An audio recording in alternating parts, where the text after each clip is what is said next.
It was just after dusk when I crossed into the mountains, the sky a bruised purple and orange, fading fast into black. I had driven these back roads of deep Appalachia before, but never this late and never alone. The two-lane strip of asphalt felt like it clung to the mountainside by a thread, the guardrails bent and rusted from years of rock slides and neglect. Down below, the hollows stretched endlessly, dark as spilled ink. I had left work in a hurry that evening and decided to take a shortcut through the old mining roads to get back to my grandfather's cabin. Locals always said those roads had a mind of their own at night, and you didn't want to be caught on them after dark. I laughed it off when I heard it in town earlier that day, but the moment the sun dropped behind the ridge, the laughter died in my throat. The air felt heavier, colder, and I had to roll my windows up even though my truck's heater barely worked. About a mile past an abandoned gas station, one of those old wooden ones with its roof sagging like it was tired of standing, I saw something strange. In the edge of my headlights stood a row of stones, stacked high in a rough pyramid shape. There hadn't been anything like that before, not in all the years my grandfather had taken me hunting up here.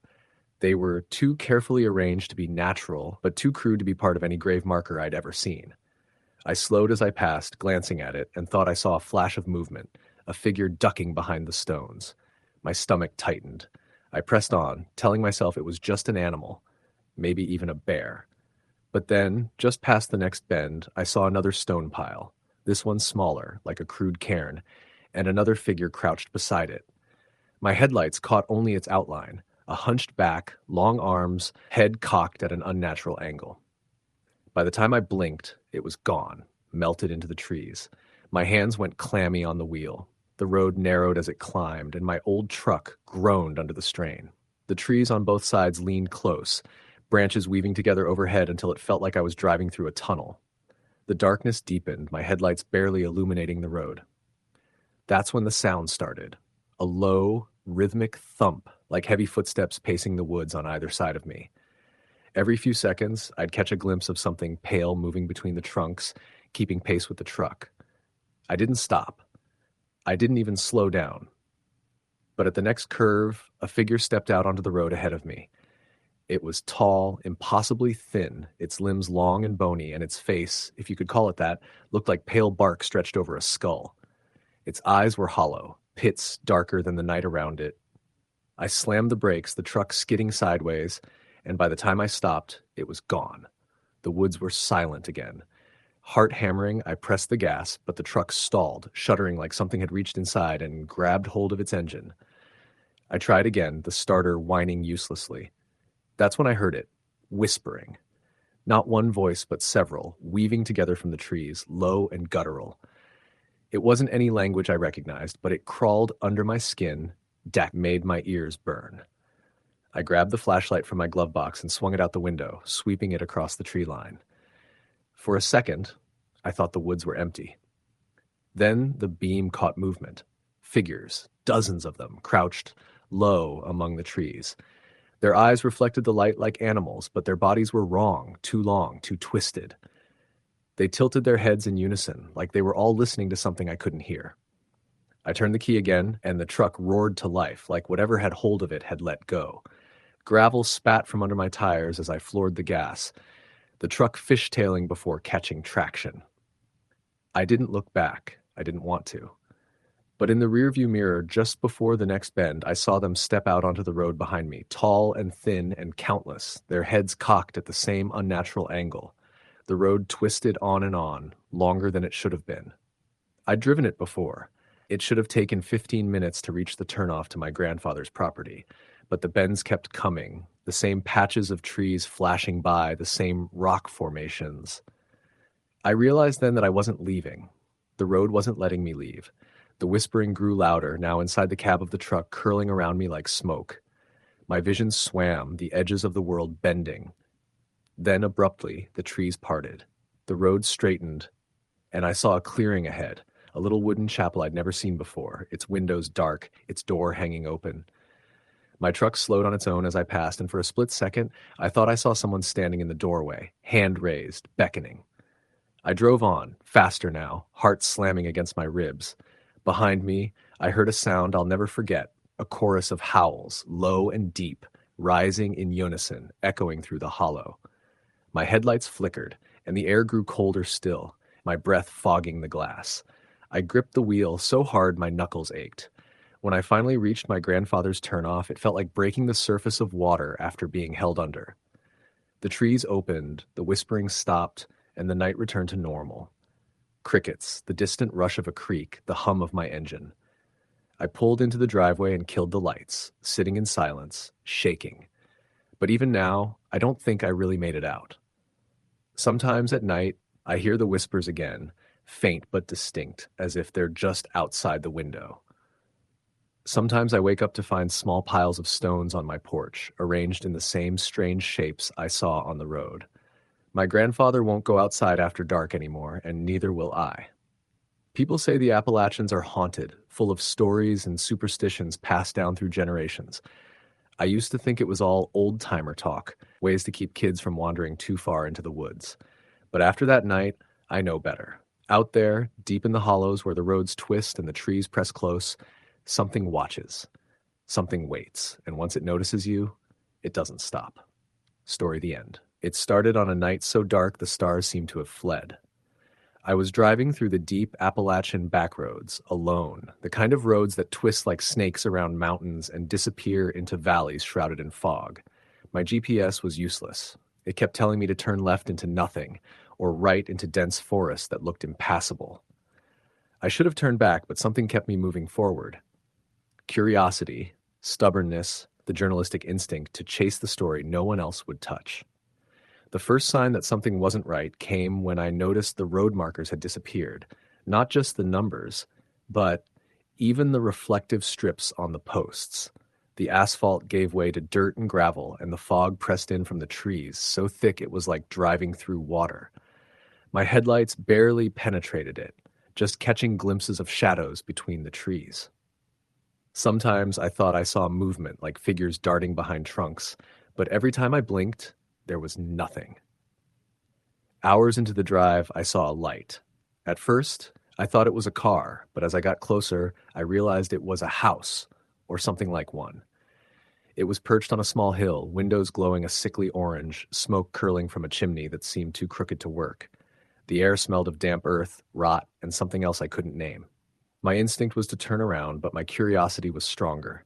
As I approached, I saw the ground in front of the house was torn up, like something had clawed at the earth. I stepped out of the car, and the night was silent. Too silent. No wind, no insects, not even the faint rustle of leaves. I could hear my own heartbeat, loud in my ears. The porch was rotting, boards warped and splintered. I knocked on the door, 3 sharp raps. A moment later, it opened, slowly, with a groan. Nobody was there. Or at least, nobody human. Inside, the air was colder, sharp, and biting. The room was dimly lit by lanterns, throwing long, trembling shadows across the walls. In the center of the room stood a figure. Tall, thin, wrapped in a dark cloak that seemed to absorb the light. Its face was hidden, and yet I felt eyes on me, burning through the shadows. "You shouldn't be here," a voice whispered. It wasn't loud, but it echoed in my skull. The floorboards creaked behind me as if something moved, though I saw nothing. The figure tilted its head, and suddenly the shadows seemed alive, creeping toward me along the walls, the corners, the ceiling. I stumbled back, hitting the door frame, and the door slammed shut behind me. I was trapped in that cold, shadowed room. The whispers began then, hundreds of voices, overlapping, urgent, chanting, laughing, crying. I couldn't understand the words, but the meaning was clear. Leave. Run. Don't stay. The fog outside pressed against the windows like hands, and I could feel it moving, searching. I tried the door. It wouldn't budge. I tried the windows. Thick grime made them impossible to open. My breath came in gasps, and I felt panic clawing at me. Then the figure moved, slowly, deliberately, each step silent but heavy, like the floor itself mourned under its weight. The air grew colder still, frost forming on my eyelashes and lips. I backed into a corner, but the shadows stretched, curling around me, whispering my name. And then the figure raised its head, and I saw it. Not a face, but an absence, like darkness condensed into a form, a void that stared through me. I ran. I don't know how I got out. Somehow the door opened and I bolted into the fog, falling over roots and stones, my clothes torn by branches. I didn't stop until I hit the road again, the kind of road with cracked asphalt, just enough to know I was still in civilization. I saw headlights, a truck, and waved desperately. The driver slowed, an older man, wary eyes, and he let me in. I didn't speak for miles. The man drove without asking, taking the first paved route he could find. Every so often, I would glance out the window and think I saw something in the fog, a shape that shouldn't exist, and then it vanished. When we reached a town with lights and people, I finally spoke. "There's a house." Back in the holler, a figure. He shook his head slowly. "Don't go back there. Not at night. Not ever. They're always waiting. You got lucky just seeing the road again." I didn't need convincing. I left the Appalachians behind, but the memory stayed. The figure, the shadows, the whispers. They never left. Weeks later, I found an old map tucked in a secondhand bookstore showing the area I had driven through. There was no road marked where I had been, no houses, just blank forest. I realized then that the hollers don't exist on maps for a reason. They exist in their own way, outside the rules of the world. I tried to tell myself it was exhaustion, fog-induced hallucinations, or just fear. But I know better. Some places are alive in ways that aren't meant to be understood. The hollers are patient. They wait. And sometimes, even far from the mountains, I hear the whispers, faint and insistent, calling my name, reminding me that curiosity has consequences. I will never go back. I know that now. The hollers will always be there, hidden in the folds of the mountains, waiting for the next traveler, foolish enough to follow a light that isn't meant to guide them. The figures, the shadows, the whispering fog, they do not forget. They do not forgive. Sometimes, when the wind is right, I think I smell the damp, metallic air of the hollers, and I feel the fog pressing against my skin, cold and demanding. I close my eyes and I see the figure still standing by that crooked fireplace, watching, waiting. And I know that even in my dreams, even far from those mountains, the hollers are still there, always waiting. Story the end. The mountains at night were darker than anything I'd known. I had grown up in rural Kentucky, but when I got a contract job with the Forestry Service in the deep Appalachian region of West Virginia, I realized this was different. This was real wilderness. The ridges and hollers swallowed light whole, and when night fell, it was like the world ended just outside the reach of your flashlight. I'd been stationed in a small survey cabin 3 miles off a gravel access road, tasked with checking soil samples and old timber maps. It was lonely work, but I thought I could handle it. I'd camped, hiked, and hunted all my life. This wasn't supposed to scare me. The cabin was old, hand-hewn logs, stone fireplace, a tin roof that pinged with every acorn that fell from the trees. It had no cell service and no landline. The nearest human being was probably 10 miles down a winding 2-lane road. I figured I'd enjoy the quiet. First few nights were fine, just me, the crickets, and the sound of the creek that ran behind the cabin. I'd sit on the porch, listening to the water and watching the stars that seemed closer out there. It felt like the world had peeled away everything except me and the hills. But by the 4th night, I started noticing it. The silence. Not the normal quiet you get in the woods, but something heavier. I'd be sitting inside, reading by lantern light, and realize I couldn't hear the creek anymore, or the insects, or even the wind. It was like the woods were holding their breath. I'd glance up from my book, every nerve on edge, feeling like someone was just outside the window watching. When I finally looked, there was never anything there, just darkness, thick and still pressing up against the glass. The first sound I couldn't explain came the 5th night. I was lying in bed when I heard knocking. 3 soft knocks on the door, slow and deliberate. I froze. No one knew I was here except the forestry office, and no one was scheduled to visit until next week. I waited, heart hammering. Another 3 knocks. I reached for the flashlight on the nightstand, flicked it on, and crept toward the door. "Who's there?" My voice sounded too small, swallowed by the cabin. Nothing. I opened the door, shining the beam out into the yard. Nothing but the trees, tall and black, crowding the clearing. No footprints, no car tracks, no sign of a person, just the smell of wet leaves and the weight of something unseen pressing in from the dark. The next morning I checked the ground around the porch. It had rained the night before, muddy enough that any visitor should have left a print. There were none. That day the woods felt different too. No birds, no squirrels, no sign of life except me. I tried to shake it off, told myself it was just nerves, maybe a black bear nosing around. But black bears don't knock. That night I barred the door with a chair and kept the lantern burning. Around midnight the knocking came again, this time at the back door. Slow, deliberate, patient. My skin crawled. Then came a sound like someone dragging their fingernails across the window pane. I didn't move. The dragging moved from one window to the next, circling the cabin, always just out of sight. Then it stopped, and from the woods came a whistle. High and thin, like someone trying to call a dog. It was the same pattern my father used to whistle when I was a kid, and hearing it out there in the dark made my stomach turn to ice. I didn't sleep. In the morning, I walked the perimeter of the clearing again. Found something this time. Not footprints, handprints. Muddy, too big for a normal person's, pressed low into the ground like something had crawled on all fours. 5 fingers, long and narrow, ending in deep gouges where claws would be.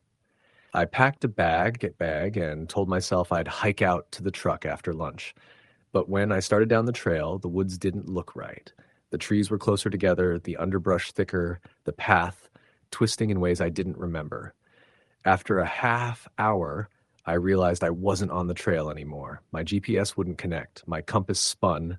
No matter which way I walked, the terrain didn't change. It was like the woods had shifted while I slept. I found my way back to the cabin somehow. No trail, no landmarks. Just stumbled back into the clearing like I'd been led there. By dusk, the woods were dead silent again. I sat inside, rifle across my lap, waiting. The knocking didn't come. Instead, I heard something moving in the attic. Slow, scraping steps across the ceiling, like someone crawling. My heart thudded so hard I could hear it. There was no attic access from inside, just a crawl space you had to get to from outside. I forced myself to check anyway, stepping out into the yard with my flashlight, shining it up at the roof. Nothing. No ladder, no raccoon, no sign of anything. But the sound kept going, right above my head. When I stepped back inside, it stopped. I stayed awake all night, staring at the door. Around 3 a.m., the whistle came back. Closer this time. It circled the cabin. Sometimes it sounded like it was right outside the window, sometimes out in the trees. Then it wasn't just whistling, it started saying my name. Not loud, not even clear, just a whisper carried on the wind, but I knew it. My name, over and over, like a question. Daniel. Daniel. My mouth went dry.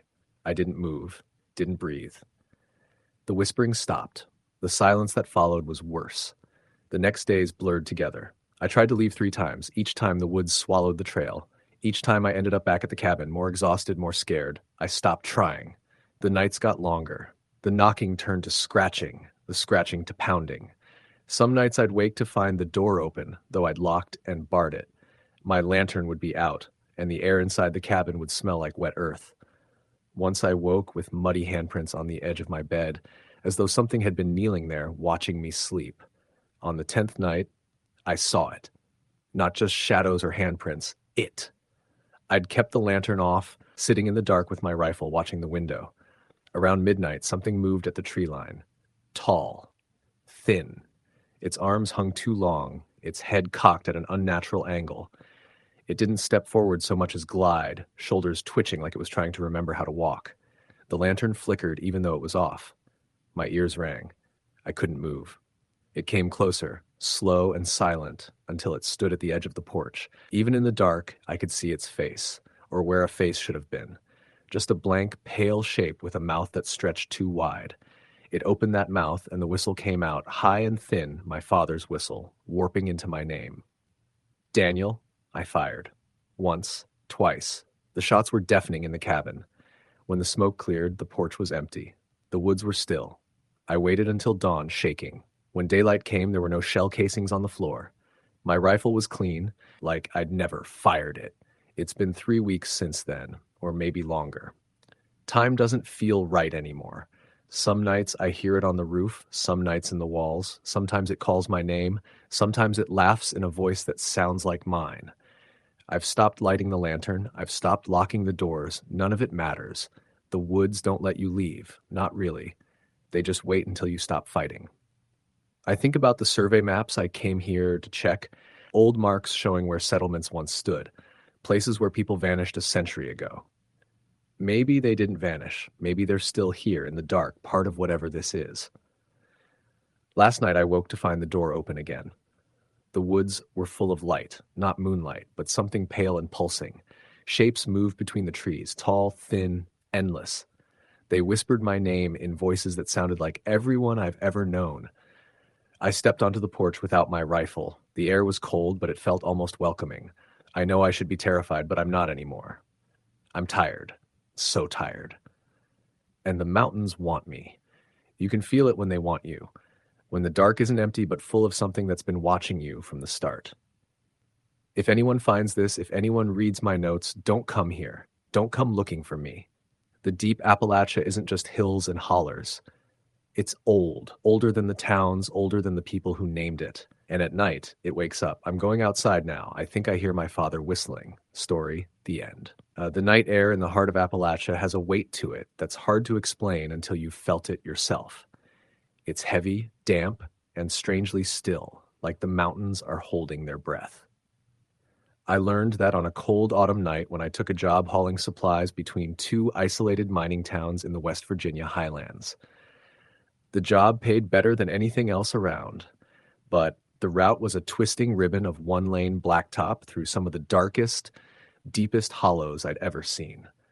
I left late, thinking I'd beat the fog that always rolls in after midnight. My truck groaned under the load, and the radio sputtered between static and old gospel songs. Outside the window, the mountains were just black shapes against an even blacker sky. My headlights caught glimpses of crumbling barns, rusted-out cars half swallowed by weeds, and the occasional graveyard perched on a hillside, their leaning stones pale in the beam like crooked teeth. It felt like driving through a place forgotten by time, and maybe by God. I'd been warned not to take the Cutthroat Hollow Road after dark. Locals don't even go that way, the man at the gas station told me. You'll hear things in them woods that ain't for your ears. I laughed at the time, thinking it was just Appalachian superstition. But when I reached the turnoff, my GPS directed me down it without hesitation. The road was narrow and cracked, lined with ancient oaks whose branches knitted together overhead, blocking out the stars. The temperature seemed to drop 10 degrees as soon as I entered. At first, it was just eerie silence, the kind that makes you aware of every sound your vehicle makes, the rattle of tools, the hum of the engine. But after a few miles, I started to notice faint lights flickering between the trees, like lanterns swinging in the dark. I slowed, leaning closer to the windshield. They'd vanish when I tried to focus on them, only to reappear farther down the road. Fireflies, I told myself, even though it was far too cold for fireflies. I rolled the window down to listen, and that's when I heard it, a sound like children singing very softly. It came from somewhere deep in the woods to my right. The melody was old, minor key, and strangely off-pitch, like a lullaby sung through cracked lips. The hairs on the back of my neck stood up. I pressed the accelerator, but the sound followed me, weaving through the trees like smoke. Another mile passed before I saw the figure.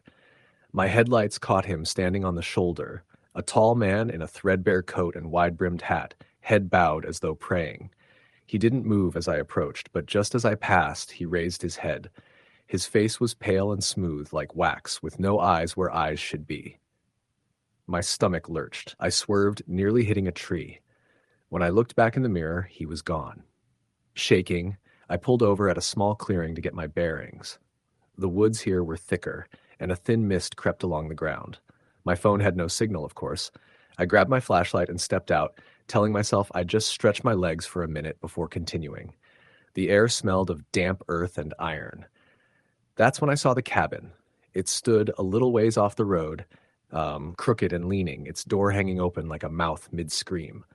No light inside, no signs of life, but something about it drew me closer. Each step I took toward it, the forest seemed to grow quieter, as if the birds and insects had all stopped to watch. Inside it was empty, but for a single chair and a circle of stones on the floor, blackened by soot. The walls were scratched with strange symbols I didn't recognize, spirals and stick figures with hollow faces. A low whisper drifted from the far corner of the room, too soft to make out the words, but sharp enough to freeze me in place. I turned my flashlight toward it, and the beam flickered. For a split second, I saw someone crouched there, long limbs folded like a spider, head tilted at an unnatural angle. Then the light steadied, and the corner was empty. I bolted out of the cabin and back to my truck, slamming the door and fumbling with the ignition. The engine wouldn't start. I tried again, panic rising in my throat. The woods outside the windshield were no longer still. Shadows moved between the trees, quick and darting, too big to be animals. I could hear footsteps crunching leaves all around me, circling closer, but I couldn't see anyone. Then from the woods a voice called my name. Not a shout, just a low, drawn-out whisper, perfectly mimicking my father's voice. "Eli, come on, son." My father had been dead for 10 years. I locked the doors and pressed the horn, but the sound died in the throat of the night. Something brushed against the truck bed, slow, deliberate dragging, like fingernails on metal. The voice came again, closer now, from just outside the driver's door. "Eli, open the door." I squeezed my eyes shut and hit the ignition one last time. The engine roared to life, and I floored it, gravel spitting out from under the tires. I didn't look back, not even when something slammed hard against the tailgate. I drove blind through the curves, praying I wouldn't hit a tree. After what felt like hours, the road widened and the mist lifted, revealing a town's distant glow ahead. When I finally stopped at a gas station on the outskirts, the attendant looked at me like I'd seen a ghost. My truck bed was covered in long, wet streaks, as though something with claws had dragged itself across it. My hands were trembling so badly I could barely hand over my credit card. I've never driven that route again. I take the long way, even if it costs me an extra hour or two. Sometimes, though, late at night when the road is empty and the mountains loom around me, I swear I still hear it. The faint echo of children singing in the distance, and my father's voice whispering my name from somewhere I can't see. The old-timers say there are places in these mountains where the veil is thin, where things older than memory still walk, places you don't go after dark, places that remember your name once they've heard it. I believe them now. Story, the end. The first time I drove through the Appalachian backroads at night, I thought it would be a simple shortcut. The GPS on my phone insisted I could save an hour by cutting through a cluster of winding roads that twisted through the ridges and hollows. It was late October, the kind of night where the air is thick and damp, smelling of wet leaves and smoke from distant chimneys. The kind of night that settles in your bones without warning. The sun had long disappeared behind the mountains when I left the main highway. The road narrowed almost immediately, flanked by dense woods that seemed to lean in, their bare branches scratching at the sky. My headlights barely penetrated the darkness, the beams splitting against the fog that had begun to roll down the hollows. It was quiet, too quiet. No owls, no crickets, just the hum of my engine and the crunch of gravel under my tires. I passed a rusted mailbox, the numbers barely legible, and a collapsed fence that had once lined a yard, now swallowed by undergrowth, the kind of place that makes you feel watched, even when you're alone. I shook it off, blaming fatigue. I had been driving since afternoon, and my eyes ached from the constant focus. I tried to hum to myself, but the sound seemed swallowed by the night. After a few miles, I noticed something strange. A figure standing on the side of the road, tall, unnaturally still, and completely black against the darkness. My first thought was a hitchhiker, but something about its posture made me stop breathing. It didn't step toward the road, didn't wave, it just stared. And when I flicked my headlights directly at it, there was no face, just a smooth, featureless void. I slammed my foot on the gas, the truck lurching forward. The figure didn't move, but somehow I felt it following. Shadows in the trees shifted, but I told myself it was the fog, the light, my imagination. Still, I couldn't shake the feeling of eyes on me, relentless, patient, unblinking. The road twisted tighter, the incline steeper, the forest pressing closer to the asphalt. Every curve seemed the same, and I realized with a rising panic that I had no idea if I was actually getting anywhere. At the crest of a hill, I saw an old, abandoned church. Its steeple leaned dangerously, and the windows were dark and boarded. Yet the door was slightly ajar, creaking as if pushed by a breeze that didn't exist. My stomach knotted. I knew I shouldn't stop, shouldn't get out of the truck. But the engine began to sputter, coughing and groaning like it was tired of carrying me. I rolled to a stop, the truck shuddering, and the headlights caught something at the edge of the clearing. Figures. Dozens of them, thin, pale, and grotesque. Their movements weren't natural. They jerked and twitched as if their muscles didn't know how to work properly. They didn't run toward me. They didn't call. They just stood, waiting. Their faces were a mixture of human and something else. Hollow eyes, wide mouths frozen in twisted smiles. I tried to start the truck again, but the engine died completely. I grabbed my flashlight, my hands shaking so badly I could barely hold it. The beam caught one of the figures stepping closer, impossibly fast, yet strangely silent. I stumbled backward, hitting the side of the truck, and the flashlight fell, rolling to a stop with a feeble beam that only made their shadows longer, more grotesque. One of them leaned close to the driver's window. Its face was impossibly thin, eyes black as tar, staring straight into my soul. "You shouldn't be here," it whispered, voice like dry twigs scraping together. "Never should have come here." I scrambled, finally managing to push the door open. I ran, feet sinking into the wet leaves, tripping over roots that seemed to reach up from the forest itself. Behind me, I heard dozens of footsteps dragging and scraping. The sound wasn't fast, it was patient, rhythmic, and growing closer. I didn't dare look back. I ran until I found another road, a narrow path barely wide enough for my truck. I managed to get the engine to turn over, driving recklessly, hugging the curves, terrified of veering off the road into the trees. Every shadow in the fog seemed alive, and I could swear I saw pale hands reaching out from the undergrowth. Eventually, I emerged onto a small highway, my pulse still racing, the world returning to normal. Or at least what I thought was normal. I never returned to those back roads, and I tell myself it was a trick of the fog, a lapse of judgment, exhaustion playing on my senses. But sometimes, late at night, when I'm driving alone, I see them. Pale figures at the edge of the woods, jerking unnaturally, watching from the distance. And I hear the faintest whispers like the wind carrying words meant only for me. "You'll never leave. You'll never leave. The mountains are patient, the fog is patient, and those who belong to it are always waiting." I learned that night the Appalachians are not just a place. They are alive. They remember. And they never let go. Story the end. The night had a strange weight in the holler, pressing against my chest even before I turned off the main road. I'd been warned by folks in town that the backwoods of the Appalachian Mountains were no place for strangers after dark. The stories were vague, disappearances, strange sounds, glowing eyes in the trees. But that night, I realized the warnings had teeth. The sky was cloudless, and the moon hung like a pale, watchful eye over the hills, but the darkness in the holler felt thicker than any shadow the moon could cast. I was driving my old pickup, the tires crunching over gravel and roots as the narrow road wound upward. Each turn seemed to bring the woods closer, the trees leaning toward the road, gnarled limbs like arthritic fingers. The wind whispered through the holler, carrying sounds I couldn't place, maybe the rustle of leaves, maybe footsteps that didn't belong to any creature I knew. My friend's cabin was supposed to be just past the ridge. He'd been building it for years, a ramshackle structure of logs and tin roofing, tucked away where no one would bother it. I thought it would be deserted, but he had promised he'd be there that night. By the time I reached the base of the hill, the sun had vanished completely, leaving me with only my headlights and the occasional reflection of my mirrors in the fog that had begun creeping along the road. That's when I first noticed the movement. A shadow, taller than any man, gliding between the trees. It didn't run, it didn't move like an animal. It just flowed, limbs barely bending, like a puppet with no strings. I blinked, thinking it might be a trick of the fog and the headlights, but every time I looked, it was closer.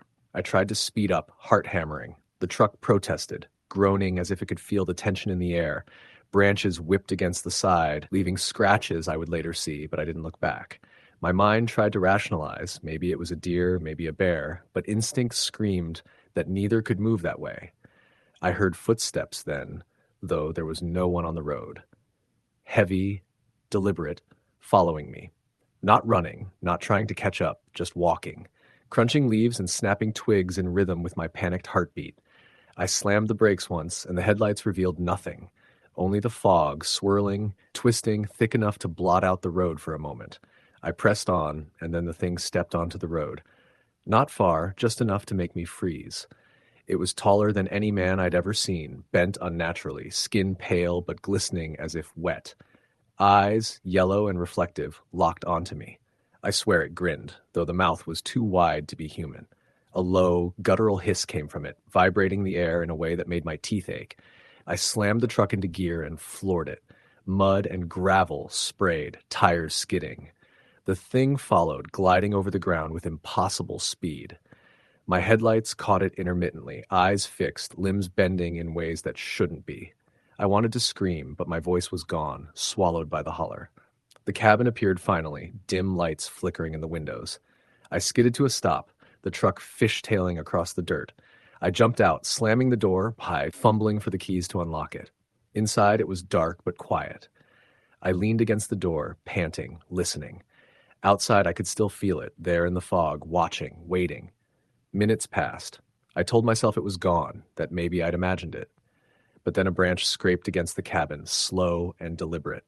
A shadow moved past the window. My flashlight revealed nothing but the mist clinging to the trees. My friend wasn't back yet. I was alone. I tried to rationalize it again. Maybe someone was playing a prank. Maybe it was an animal. But nothing fit. The scratches on the truck, the way the fog moved unnaturally, the shadow that didn't obey physics, it all told me the holler didn't belong to humans anymore. Hours passed, or maybe minutes. It's hard to tell in the fear-soaked haze of that night. I kept the doors locked, lights on, every sound amplified. My friend finally showed up, truck headlights cutting through the fog. Relief hit me, but only briefly. As we drove back down the mountain, I glanced in the rearview mirror. Something followed, keeping pace just beyond the reach of the headlights. And then it was gone. But the feeling, the presence, never left me. Weeks later, I examined the scratches on my truck. Deep, deliberate, as if claws had been pressed into metal with intent. Not random, not natural. And sometimes, when the wind is just right, I swear I hear something moving outside my house at night, something that shouldn't exist. Shadows that glide, eyes that gleam. The holler remembers those who wander into it, and I'll never forget the night I trespassed. The Appalachian night is patient, watching, waiting. And I know, if I ever go back, the thing with the yellow eyes will be waiting for me again. Story the end. The night air in the Appalachians was cold, sharper than it had any right to be in September, and the fog rolled through the valleys in thick, ghostly waves. I'd grown up hearing the warnings, the stories older folks whispered over kitchen tables or at the general store. Don't wander after dark. Some hollers aren't meant for strangers. The woods remember. I never paid much attention, thinking they were just old tales meant to scare kids. That night, I would learn how wrong I had been. I was visiting my uncle's cabin deep in the mountains. He had inherited it from his father, who had lived his entire life in the hollers, and it was situated near a small creek that twisted through the trees like a silver snake. The road leading there had long since become more of a trail, overgrown with weeds and fallen branches. My uncle had warned me not to drive past the main clearing, but curiosity, or maybe arrogance, pushed me further into the night. The truck's headlights barely penetrated the fog, illuminating only a few feet ahead. Every shadow seemed alive, twisting and moving with a mind of its own. My uncle's warnings echoed in my head. You don't know what waits in these mountains after dark. I laughed nervously at my own thoughts, but the uneasy feeling in my chest refused to fade. I parked near an old ridge that overlooked the valley, and the kind of place where you could hear the creek far below and see nothing else but black trees and rolling fog. The wind had died down completely, leaving an unnatural silence that pressed on my ears. I stepped out, boots crunching on dry leaves, and felt the temperature drop suddenly. Not a gradual chill, but a hard, biting cold that seemed to come from the ground itself. That's when I heard it. A low, guttural hum, almost like chanting, carried faintly through the fog. I froze, straining to place the sound, but it didn't come from the creek, didn't come from the woods. It felt everywhere. My heart began to race. I wanted to tell myself it was just an animal or the wind, but the rhythm was deliberate, human-like, yet wrong. I turned back to the truck to get my flashlight, and then I saw them. At the edge of the clearing, figures emerged from the fog. At first, I thought they were people. They were hunched, thin, covered in dark rags, moving awkwardly, jerking like puppets. But the closer I looked, the less human they seemed. Their limbs were elongated, bending in impossible ways, and their heads were too large, tilting unnaturally. And the eyes, oh God, the eyes, glowing faintly in the fog, unblinking and empty like hollows in bone. I backed toward the truck, fumbling with the keys. The chanting grew louder, echoing in the trees, pressing against my chest as though it could reach inside me. One of the figures stepped forward, its movements slow, deliberate. I saw the shape of a hand, impossibly long fingers dragging along the ground, leaving dark streaks across the fallen leaves. I managed to get the engine started, tires spinning on the gravel as I tried to back down the ridge. That's when I heard it. A scratching sound, coming from the roof of the truck. Soft at first, then faster, heavier. I could feel it moving, running along the metal, circling, tracking. The fog around me thickened, swirling unnaturally, and I realized the figures weren't just at the edge of the clearing, they were all around me, just beyond visibility, circling. Patient. I slammed the truck into gear, trying to follow the trail back to the main road, but the path seemed to twist impossibly. Every turn I took, the trees seemed to rearrange themselves, the fog thickening as though to block my escape. And then I heard voices, not chanting this time, but whispering. Words I didn't understand, syllables that slithered across my skin, wrapping around my mind. Stay, stay, they hissed. Forever, forever. Panic gripped me. I realized the ridge wasn't leading me back to safety. It was leading me deeper into the mountains, towards something I couldn't see but could feel. The truck hit roots and rocks, bouncing violently, and I prayed the axles wouldn't give out. My breath came in ragged gasps as I kept turning, the whispering growing more insistent, pressing inside my head like it wanted to claim me. Suddenly, the truck headlights caught a figure directly in front of me. Tall, thin, draped in shadow, it stood completely still, staring. Its eyes reflected the light, and I could see the contours of its twisted face. Mouth too wide, teeth jagged and black, skin stretched tight over bone. I swerved violently, tires skidding over gravel and roots, narrowly missing it. The figure didn't move. But when I looked in the rearview mirror, dozens more were behind me, emerging from the fog like a tide of shadow.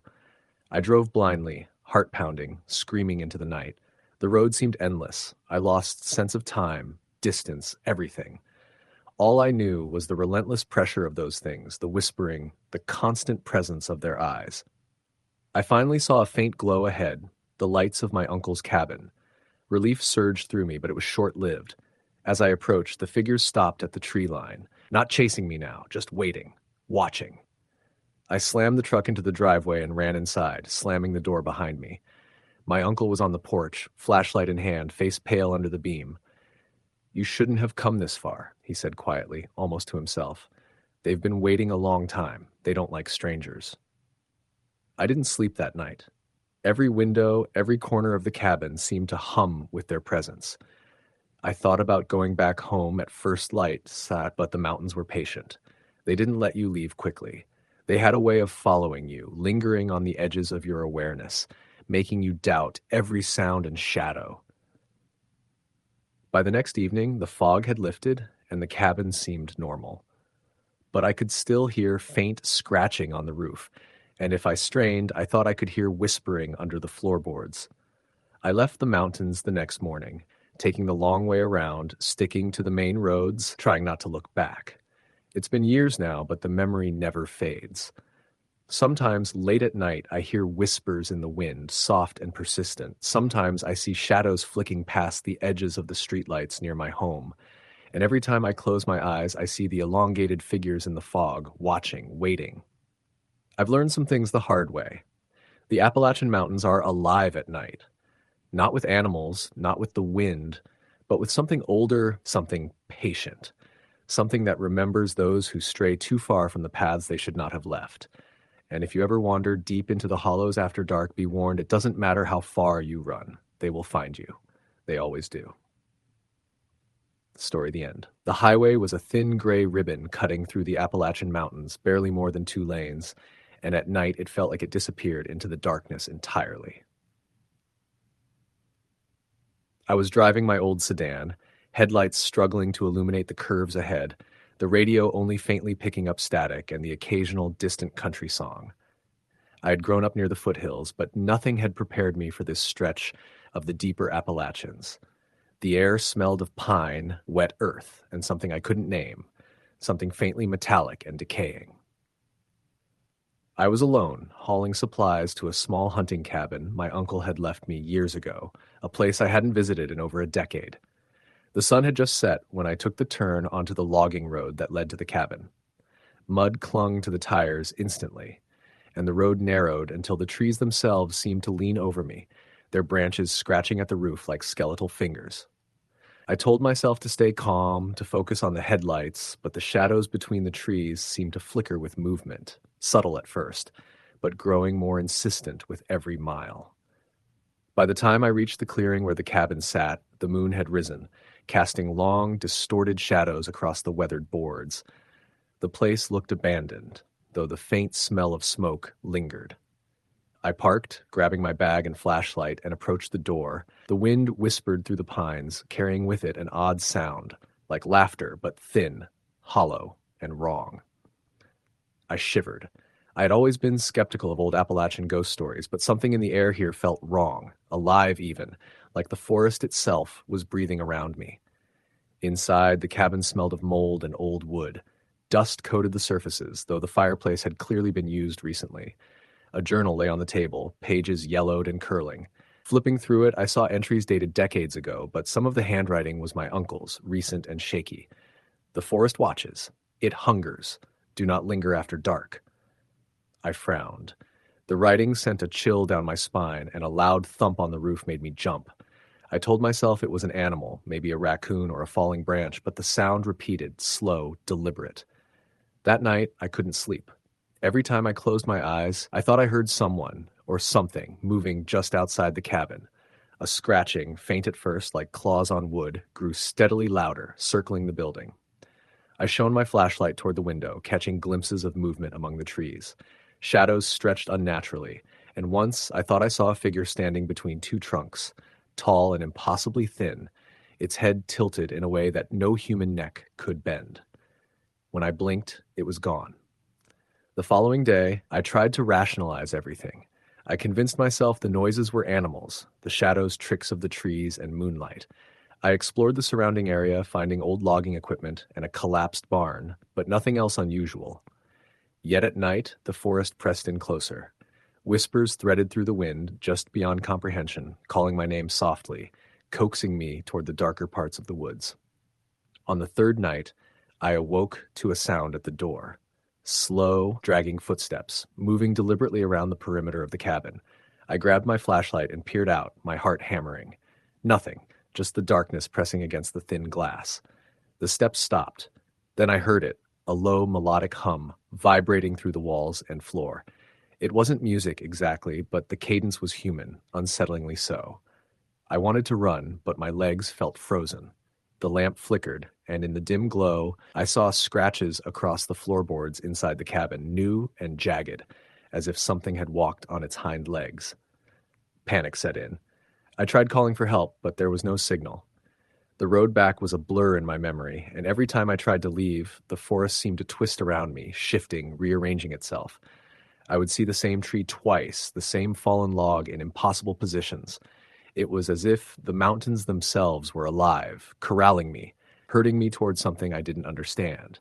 One night, driven by a mix of terror and stubbornness, I decided to leave.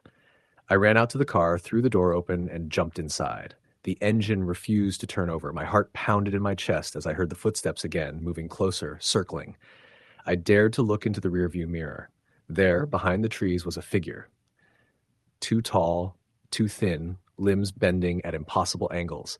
Its face was featureless, or perhaps it was covered by shadow. It lifted a hand, and I felt an icy certainty that it was aware of me, focused entirely on me. I slammed the door and locked it, gripping the wheel, praying the creature would leave. The scratching began again, this time at the windows, then the walls, then the roof. I pounded the horn. No response, only the echo of my own fear bouncing back at me from the mountains. The humming began again, circling the cabin, wrapping around me like invisible vines. The lamp flickered violently and then died, plunging me into darkness so complete it felt physical, pressing against my skin. Morning never came. Not really. When I woke, the cabin was quiet, eerily normal. The scratches had disappeared. The figure was gone. My car started, and I drove blindly down the winding road, trying to convince myself it had all been a nightmare. But as I descended the mountains, I could still hear it, the soft, off-key hum drifting through the trees, following me, reminding me that the forest never forgets, and it never forgives. I returned to civilization shaken but alive, telling myself it was over. But sometimes when the wind carries a certain note, when the night is still and the shadows long, I hear that hum again. I see shapes at the edge of my vision, impossible silhouettes standing among the trees, and I know deep down that the forest waits. Always. It doesn't hunger for me yet, but it remembers, and it will come back. Story the end. The first time I drove into the Appalachian backwoods, I thought I knew what isolation felt like. I was wrong. I had taken a job as a seasonal caretaker for a hunting lodge tucked deep in the mountains, a place most maps barely marked and where cell service didn't exist. The lodge itself was nothing fancy, just a heavy wooden structure, a stone chimney, and a porch that wrapped around the front, but it was surrounded by hundreds of acres of forest, hills folding into hills, and a valley that swallowed every sound. By the time I reached it, dusk was settling, painting the mountains in shades of dark purple and gray. Mist hovered in the hollows, moving like slow, living things. I pulled into the driveway and killed the engine, listening. Nothing. Just the quiet, but a quiet that wasn't peaceful. It felt thick, almost viscous, like it would seep into your bones. I stepped out and the wind hit me like ice, my lungs filled with the scent of damp leaves and decaying wood. The door to the lodge was unlocked. A note from the previous caretaker saying, "Help yourself to the firewood. The fireplace works fine." I entered, feeling the old wooden floorboards groan beneath me, and realized the place smelled like it hadn't been used in months. Damp, rotting wood, and something faintly metallic that I couldn't identify. That first night, I tried to make the place feel lived in. I lit the fireplace, stacked the firewood, and unpacked my bags. Outside, the wind rattled the porch boards, making long, dragging sounds. I figured it was just the wind, but it was more deliberate. Every so often, I thought I heard something moving in the tree line, low rustlings that stopped the instant I turned toward them. I told myself it was deer or raccoons, anything but what my instincts were screaming at me. I ate a cold dinner, sat near the fire, and tried to keep my mind busy with a book, but the shadows in the corners of the room seemed too deep, too patient, and I couldn't shake the feeling of being watched. Around midnight, the lodge went completely silent. No wind, no rustling animals, just a stillness that pressed against the walls and the windows. That's when I heard the knocking. Light at first, like someone tapping on the porch railing. I froze, listening. Tap, tap. Then heavier, more deliberate. My heartbeat thumped in my ears. I told myself no one could be here. There's no road that leads up here except the one I drove, and no one would come this far at night. Still, the knocking continued, slow and measured, like someone counting steps in Morse code. I grabbed the flashlight and edged toward the door. Outside, the porch was empty. No footprints, nothing. The mist rolled just beyond the light, curling and shifting. I shined the beam across the forest edge and thought I saw a figure standing among the trees, tall, unmoving, like a dark statue. Then it was gone. I tried to sleep after that, but it was impossible. Every creak of the old wood, every groan of the stone chimney sounded like someone moving around the lodge. When I closed my eyes, I saw the figure in my mind's eye, standing just at the edge of the trees, staring. Its presence was suffocating, heavy, like the air itself was pressing down on me. Eventually, exhaustion won, and I dozed fitfully, only to wake to the sound of soft breathing. Not my own, someone else's. I bolted upright. My flashlight cut across the room, landing on nothing, but the feeling lingered, thick and pungent, as if someone had been right there. I ran outside, but the forest was empty, the mist curling like smoke around the trunks. The next morning, I explored the surrounding area. The lodge sat in a small clearing, but the trees formed almost natural walls around it. Following one of the narrow deer paths, I noticed footprints in the damp earth. Not mine, not human. Long, narrow, with deep impressions at the toes, as if someone or something was wearing no shoes but had unnaturally long feet. I froze, heart pounding, scanning the trees. A branch snapped somewhere to my left and I spun around. There was nothing. Just the forest, silent and patient. I spent the next few days trying to get used to the isolation, chopping firewood, cleaning, and making sure the fireplace stayed lit. But each night, the figure returned. Sometimes I caught glimpses at the edge of the mist, a tall, thin shape that moved inhumanly. Sometimes it didn't move at all, just stared from the shadows. And always the sounds followed, soft footsteps dragging across the floorboards, outside the windows, circling the lodge. I left doors and windows locked, yet somehow it always felt closer, like it was inside the walls, listening, waiting. On the fourth night, the air inside the lodge went cold. Not normal cold, sharp, biting, the kind that makes your bones ache. I had a lantern lit in the main room, and shadows danced across the walls, stretching and bending in ways that didn't make sense. Then I heard it, a low, wet laugh, deep and guttural, coming from somewhere above me. My blood ran cold. The stairs leading to the second floor seemed impossibly dark. I wanted to ignore it, to convince myself it was the wind again, but instinct screamed at me that it wasn't. Slowly, I climbed the stairs, each step groaning under my weight. At the top, the hallway stretched in darkness. The bedroom doors were closed. I could feel something on the other side of the door, a pressure, like it was pressing against the wood, trying to get out or get in. I didn't wait. I ran back down and locked myself in the kitchen, shaking, listening as the low sound followed me, circling the lodge. By the next day, I had made a decision. I would leave. I couldn't stay, no matter what the job promised. I packed my bags quickly, glancing nervously at the forest that seemed to lean closer, waiting, patient. As I stepped onto the porch, I froze. Footprints. Dozens of them, circling the lodge, leading into the forest. They weren't human, at least not fully. They were long, narrow, twisted, like the imprint of some creature designed to move silently and deliberately. I felt a chill crawl up my spine, and then movement in the mist.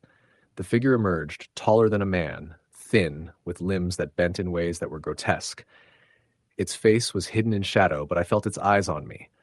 I ran to my truck, fumbling with the keys as it moved closer, slower, deliberate.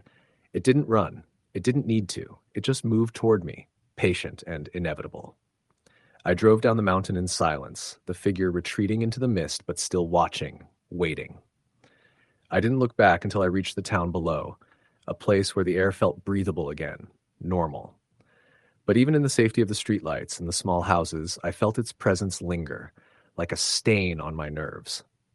That night, I dreamed of the lodge, of the figure standing at the edge of the forest, its long, twisted limbs reaching toward me.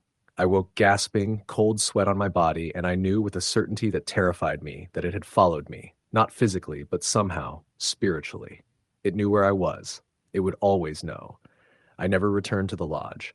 I quit the job, moved towns, changed numbers, anything to avoid being found again, but I can't escape it. On nights when the wind is right and the mist hangs heavy, I see it in the shadows of my room, waiting, watching.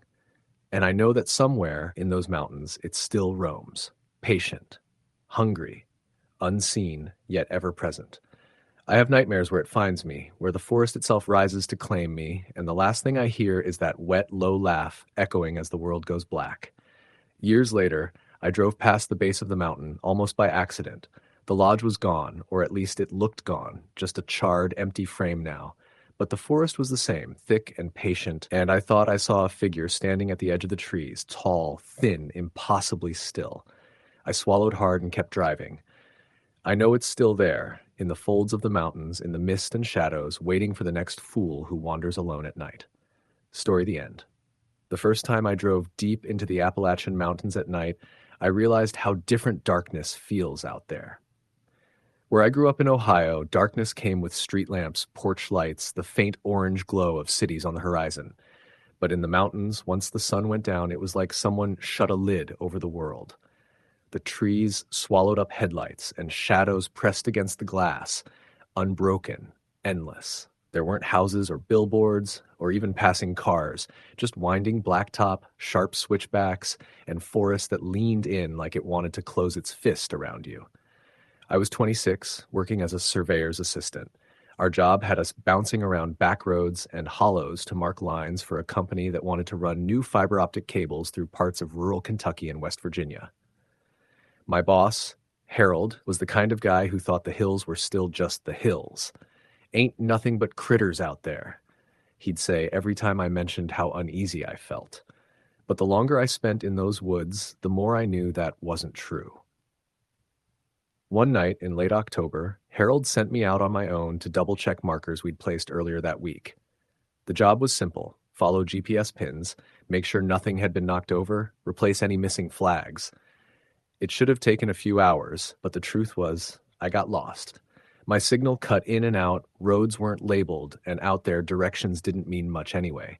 Locals said things like, "Turn by where the old church burned down," or "Go past where the big sycamore used to be." Useless if you weren't born and raised on those ridges. By the time I realized how turned around I was, it was already after midnight. My truck's gas needle hovered just above empty, and the narrow dirt road I'd been creeping along narrowed even more until branches scraped both sides of the paint. I should have turned back, but the road was too tight, too slanted, so I kept inching forward, hoping it would connect to something bigger. When I finally spotted light through the trees, I felt like I'd been saved. It wasn't the glow of a town or a highway, but a single pale beam, flickering like a lantern. It came from farther down the hollow, past a creek I'd just crossed. The road dipped and curved, and soon the trees opened up just enough to reveal a clearing. There was a cabin there. At first, I thought it might be abandoned. The roof sagged in the middle and the logs were gray with age. But the lantern hanging from a post on the porch swung gently, flame guttering in the breeze. I slowed the truck, leaned forward, and squinted. Someone had to be there. I cut the engine and sat for a moment, listening. The woods were too quiet. Normally you'd hear crickets or the trickle of water or a whip poor will calling. But there was nothing, just the tick of the cooling engine and my own breath. I don't know why I got out of the truck.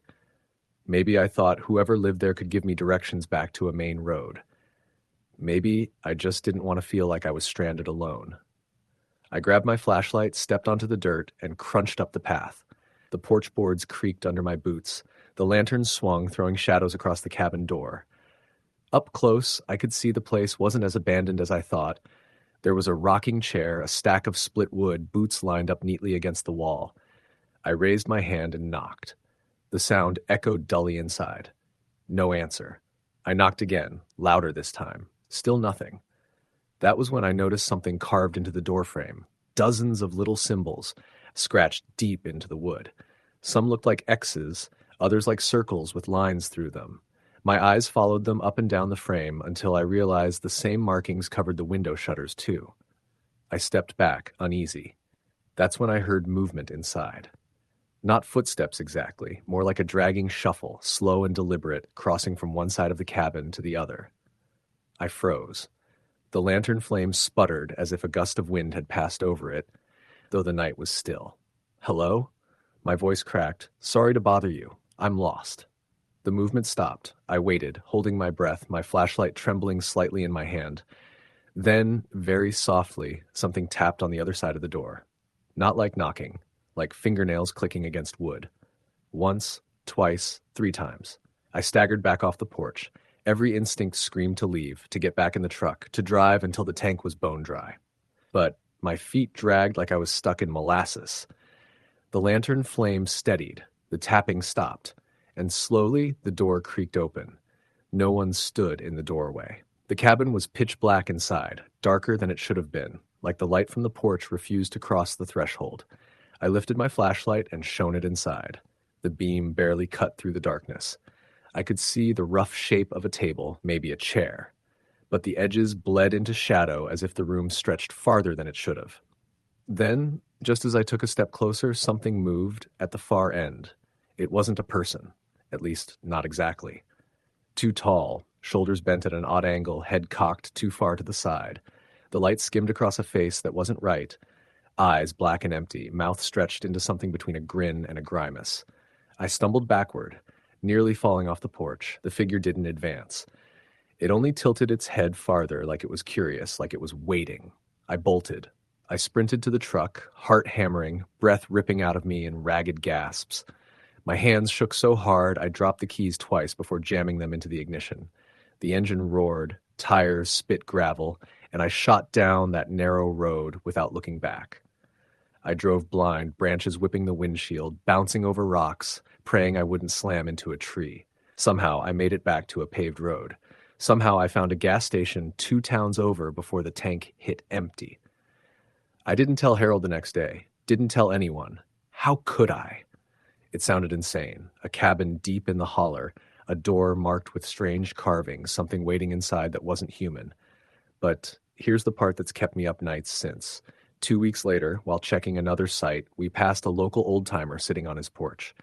Harold, being Harold, asked him if he knew anything about the cabin down by the creek hollow. The old man's eyes narrowed. He spat tobacco juice into the dirt. "There ain't no cabin down that way," he said. "Ain't been one for 50 years. Burned down with the family still inside. Folks around here don't go near that hollow after dark. Best you forget you ever saw it." But I can't forget.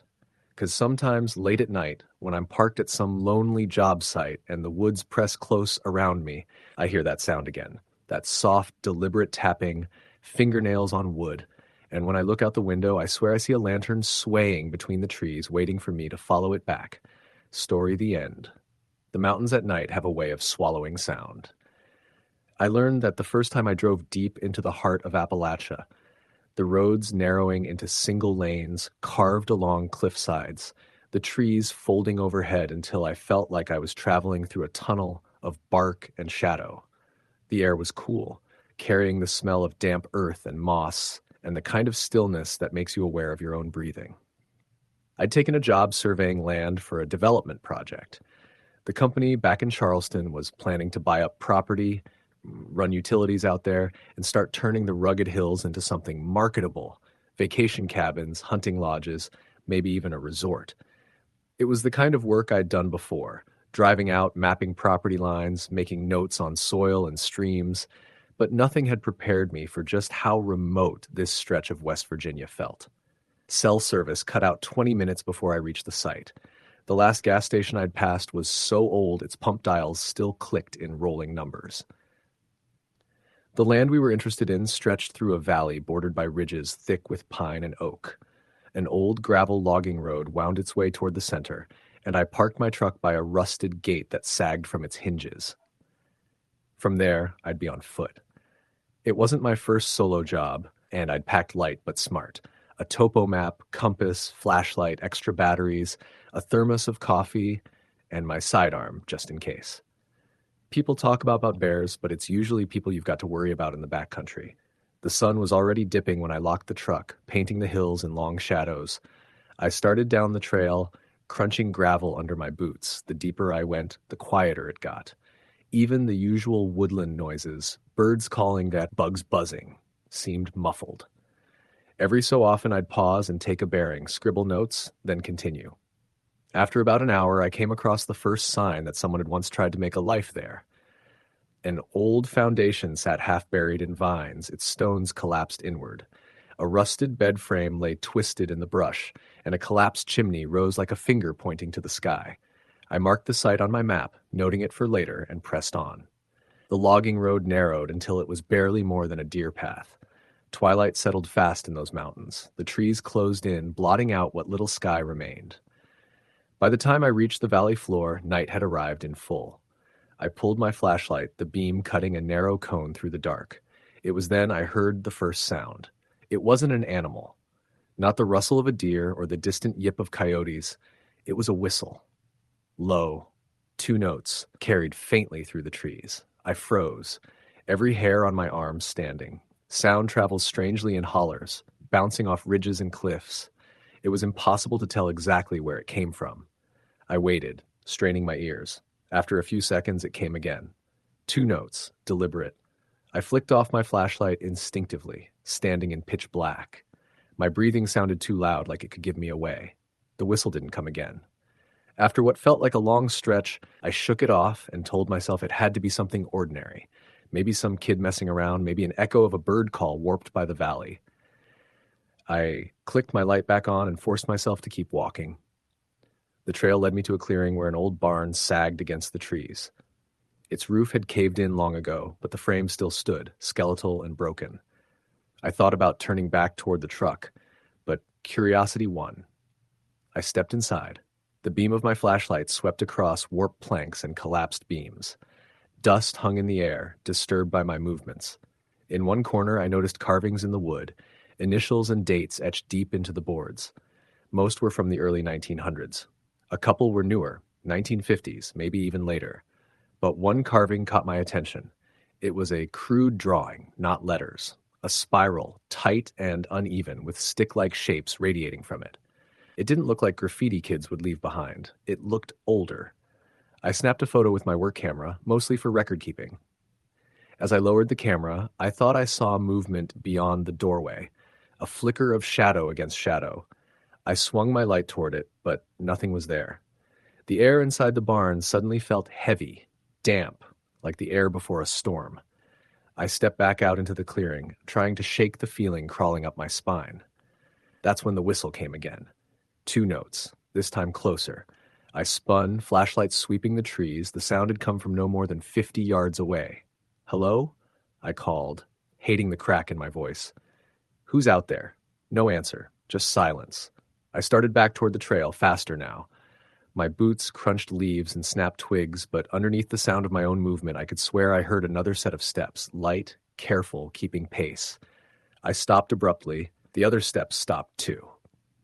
"Cut it out," I muttered, trying to convince myself I was just spooking myself.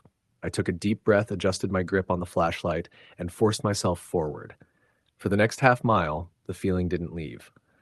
Every time I stopped, the forest went silent with me. Every time I moved, the faint sound of something moving echoed just behind. I reached a stream, its water glinting faintly in my flashlight.